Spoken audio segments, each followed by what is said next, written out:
It is Monday, September 15th. You know, the dust is settling from that billion-dollar deal for Tesla. There's excitement and there's concern. I'll be hashing it out today with Amy. Plus, tipping the scales, you know, the election's just about 50 days away. Are Republicans overconfident? I'll find out. And it's, what is it, about 12:30. Do you know where your local candidate lives?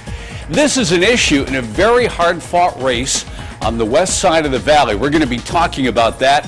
Hope you had a good weekend. Good to see you on this Monday. How are you? Good. There's no Rory joining us today. It's going to be you and me. Rory's got, he's on assignment. We'll put it that way. But we'll get going. A lot to talk about. Let's go. Live from Studio B, it's What's Your Point? From the right, Amy Tarkanian. From the left, Rory Reed. And your host and moderator, Jeff Gillen. All right. Welcome in. Let's get this going. Governor Sandoval said that this is the greatest thing to happen to Nevada since sliced bread. It is the multi-billion-dollar Tesla deal. Tesla builds a $5 billion plant up north, bringing with it, hopefully, thousands of jobs. Nevada gives Tesla more than $1 billion in incentives to come here. So obviously now the deal is history. They finished their special session at the end of last week.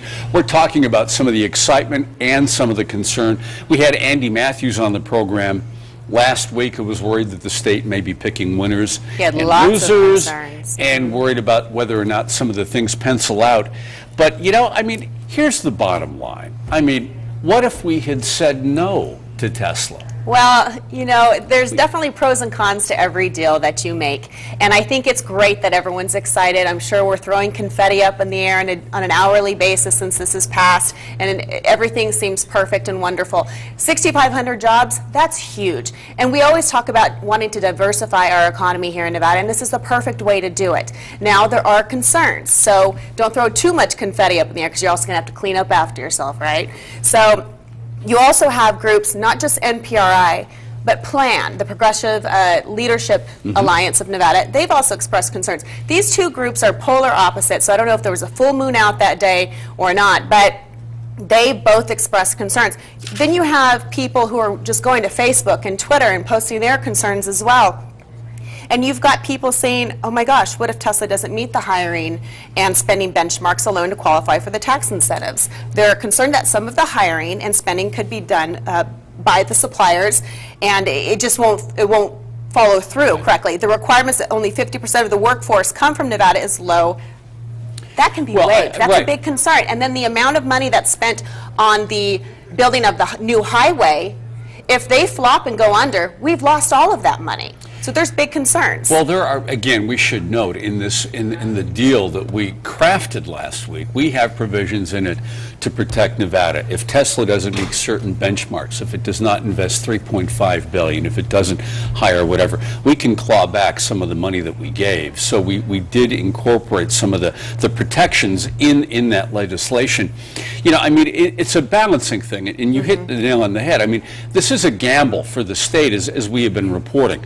Tesla's gambling, and we're gambling that this battery factory will lower the cost of their cars so that they will sell so many cars. And that sounds wonderful. Thing will be booming. Right, it Hopefully sounds wonderful. And obviously everyone else felt it was wonderful, because all 63 members of the legislature voted unanimously in favor of this. No discussion in disagreement as well. I mean, what are you hearing from your fellow Republicans, though, on this? I mean, you are the party of, look, free market, you know, don't pick winners and losers. It's the best man, best woman wins. What are they saying? Well, that is a big con, because a number of Republicans who are for those principles that you just stated, they are concerned that we've given certain subsidies and certain incentives, because how do you pick and choose? Why should we have chosen this group, and now we find that there's another group down south called, what was it called, Switch, that is also asking for the same, almost the same type of incentives. So we're going to have to play this tightrope game very carefully on how much we can and can't afford, because we don't actually have this money currently to be handing out. Right. We don't. Again, the flip side, we are potentially looking at a game-changing, high-tech investment here in the state of Nevada. So everybody keep your fingers crossed on this. Right, and I don't normally praise my Democrats that are out there, but I did want to point out that there was one observation of an individual who was on the floor that day at the special session, and he had posted on his page saying, "Amazed at the difference between the Nevada Assembly and the Senate. Marilyn Kirkpatrick does an excellent job moving the Assembly along. Mo Dennis runs an angry and confrontational Senate." I thought that was interesting. I didn't know that about Mo Dennis, but brownie points to Marilyn. Well, and again, now we go to the 2015 legislative session where they may clean up some of the stuff that we saw Thursday and Friday. So anyway, that done. We're going to move on right now. There's another issue we wanted to bring to you today, you know, on the same topic, I guess, of excitement versus concern. Mayor Carolyn Goodman, a huge supporter of the downtown soccer stadium, she told News 3 at the end of last week that this can only help the city of Las Vegas, and people need to look at the benefits of the deal. Let's hear what she said. This isn't tax dollars. This is tourist money. And that's the beauty of it. This is money that's there. There are just people out there, and I feel so sorry for them because they're just negative all the time. Why are you doing this? It's my money. It's not their money. It's tourist dollars. That's the mayor responding to the criticism that there would be a big public financing component to this stadium. That's really got a lot of people kind of upset. And also Bob Beers, their fellow on the city council, saying that he's been very vocal about this, excuse me, since the beginning of the stages of the stadium, and been against it. He's a CPA by trade. That's what he does for a living. So I don't think to go and question him on numbers and finances is a very smart idea. He knows what he's doing. He knows how to break this down financially, and if it's going to be good or if it's going to break the bank. And he had posted today on his blog, you can go to Beers for Nevada, it's the number 4.org, beersfornevada.org, and you can read the entirety of the article, and he breaks it down beautifully. Right. Now, I know that when we spoke with Mayor Goodman last week, I think John Ralston did, she said that Mr. Beers is being a little premature in his calculations and wish he had not, but again, he's standing by the it's what he does $4 million hole in the whole financing scheme on this. And once again, this is working its way through city government, and you know, again, we've got several stadiums out there that may be competing with each other, but this would be primarily a soccer stadium. So and that sounds great, and of course you want to get excited about the possibility of having a professional sports team come to Nevada finally, but at what price? And that's where the problem is with this. We already have two other projects that are privately funded, the MGM and the Jackie Robinson project on the Las Vegas Boulevard. We don't need to use taxpayer dollars or tourist dollars, like what the mayor likes to call it, to go and fund this. All right, we're going to move on right now. The midterm election, 7 weeks from tomorrow. What could actually tip the scales in favor of Republicans? Well, I have a Republican right here who can weigh in on that. You're watching What's Your Point? Stay with us.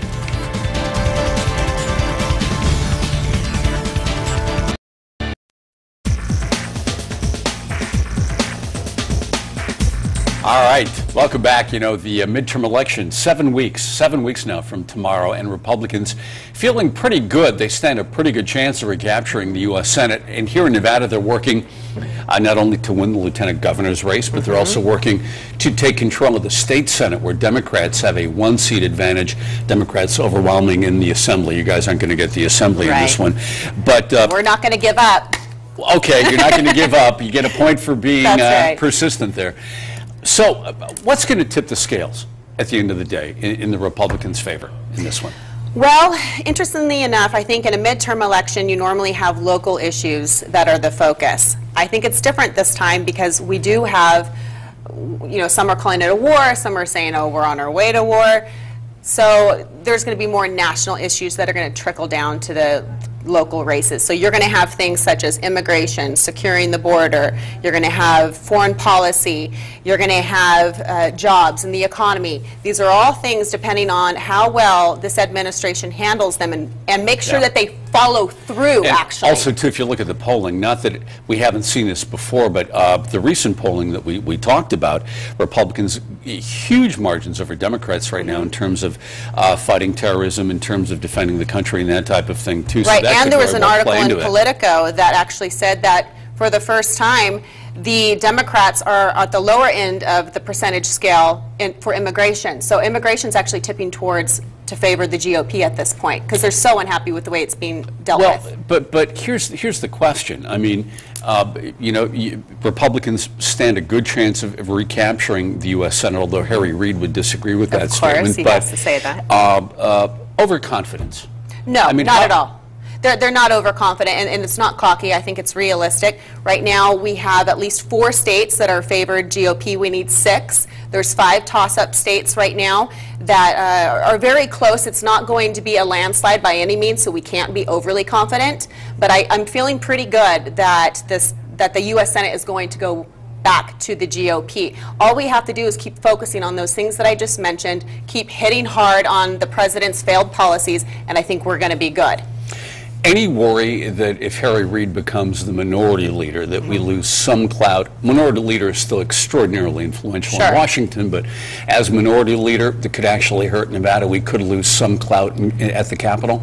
Yes, I do think that concerns some folks out there, but once again, people are so tired of Senator Reid, I think, overall, that they're willing to take a seat back for a few years in order to regain that clout with another individual, at least on the Republican side, and some independents and libertarians, I believe they feel that way. And we can look down the road a bit. This is a good map for Republicans in 2014 in the U.S. Senate. That calculus shifts in 2016, where you guys are actually, you're going to be fighting a tougher road than Democrats will in 2016. So we could be looking at you capturing in 2014, Democrats flipping and getting it back in 2016. Because here at home we have 21 state senators, and 10 of those are Republicans. So we're going to need Minority Leader Roberson and then his handpicked candidate Becky Harris to both win. And right now I was talking about the national map. National, I'm sorry. National map, but here, I was bringing it back home. Here we go. You just have to get that one seat, and you capture the state Senate. All right, we're going to move on. When we come back, it's the race for Assembly District 34. It's an open seat. We're going to be talking with Republican candidate Victoria Seaman and her lawsuit against her opponent, Democrat Megan Smith. Stay with us.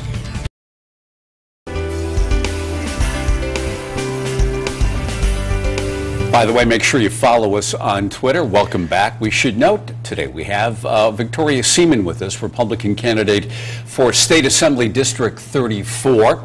Good to have you on our program today. Good to be here. If people don't know, District 34 is primarily west of the 95 heading into Summerlin. It is currently represented by Democrat William Warren, who is leaving because of term limits, and we should note you are running against Democrat Megan Smith. If people don't know anything about you, give us a really quick bio. Okay, I'm a businesswoman. I've been in business for over 26 years, currently working as a realtor and, of course, campaigning for Assembly District 34. I'm a mother and a wife, and I love my community. All right. Okay, so let's just get right into this, because this is the main reason that we wanted to talk to you. Of course, we wanted to introduce you to the world, to the voters, your constituency, but people need to understand, and Rory and I have talked about this numerous times, voter apathy. And you hear people say, oh, well, my vote doesn't count, why should I go and bother? This is the perfect example of making sure that we follow election laws. You filed a complaint. Absolutely. Give us the quick background on how we got here and what the complaint actually entails. Okay, well, we discovered early in August that my opponent actually did not live in the district 30 days prior to filing her declaration of candidacy. And we should point that out, too, that for statewide races, that is a law, and you have to follow through with that. Now, if you're running for a federal race like Congress, that doesn't apply. Correct. And you need to know your community when you're running, because these state assembly districts are much smaller than the congressional districts. So yes, it is a state law, and we found out that Megan Smith did not live in the district. She didn't close on her home until 7 days before end of filing. So that is what got us here.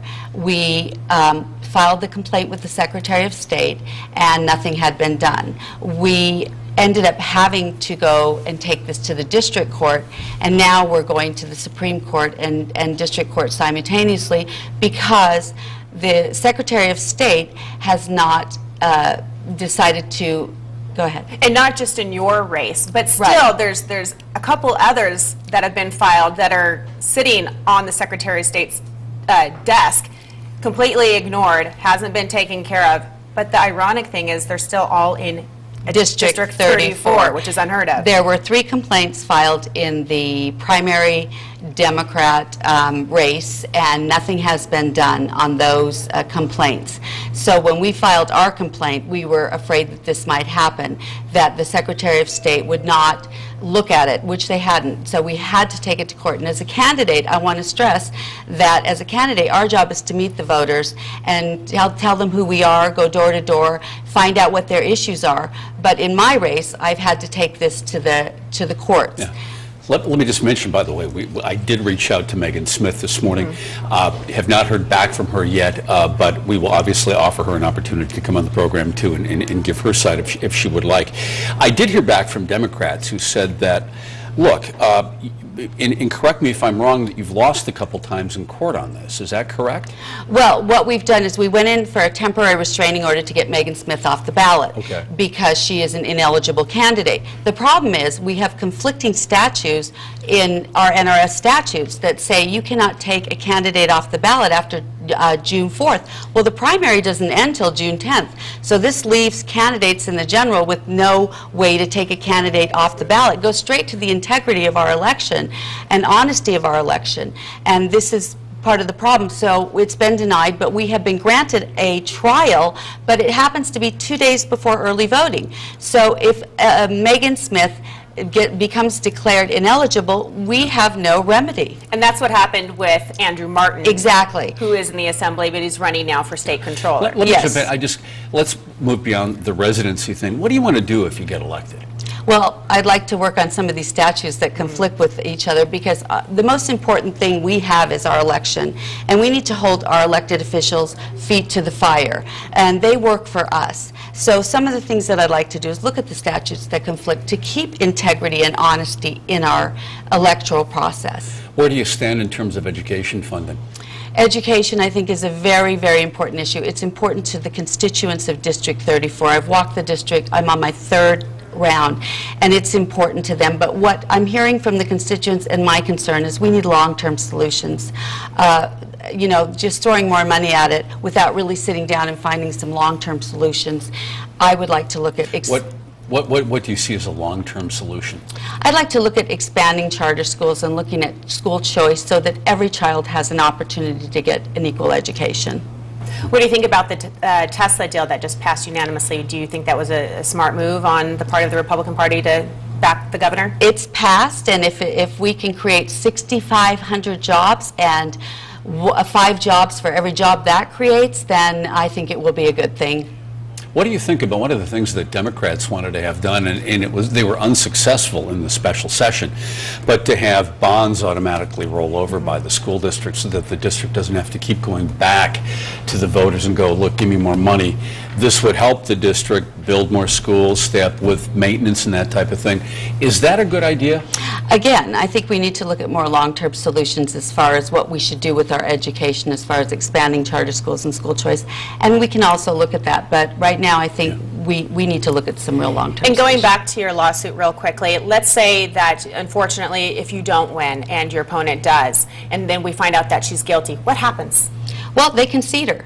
And that's a problem. We need remedies for people who do break the law before they want to write the law. And this would be considered, what, a gross misdemeanor? It is a gross misdemeanor. So she could go to jail? Yes, there's been a police report filed. However, they kicked it back to the Secretary of State, who is sitting on 3 complaints from District 34 and not acting upon any of them. All right, we're going to let you have the last word. Once again, we should note that we did reach out to Megan Smith. We hope we will hear back from her. Don't go anywhere. You get the last point. You are watching What's Your Point? Stay with us.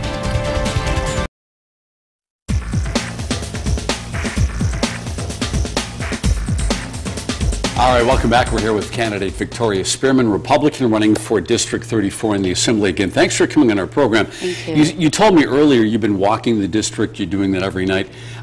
They're worried about education. What else are you hearing from them?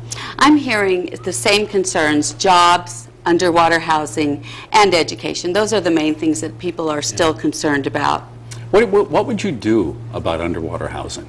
Well, I think if we can get first-time buyers back in the market, we can improve our market. And by doing that, we have to look at helping small businesses, getting people back to work. Politicians don't create jobs, but they can either stifle or incentivize businesses to create jobs. Now, Victoria, you had mentioned for the lawsuit that you had filed that all of this documentation is actually public. It's public documents. Yes. So I just think that the people can be the judge, and I think what's important is that we bring integrity and honesty back into our elections. How close of a race do you think you're in for here? It's a close race. Yeah. Yes. Absolutely. Well, it's Absolutely. again, we like having candidates on. People get to hear the issues. They get to see the candidate. And if people want to help you, what is your website? Please go to my website, victoriaseaman.com. I'd appreciate your help. Thank you. All right, thank you. Thank you for Thank coming on you. the program. We really appreciate it. Thank you. That does it for us on this Monday. As always, we thank you for your time today. We're going to be back here tomorrow. Jeff and Amy, what's your point? Take care.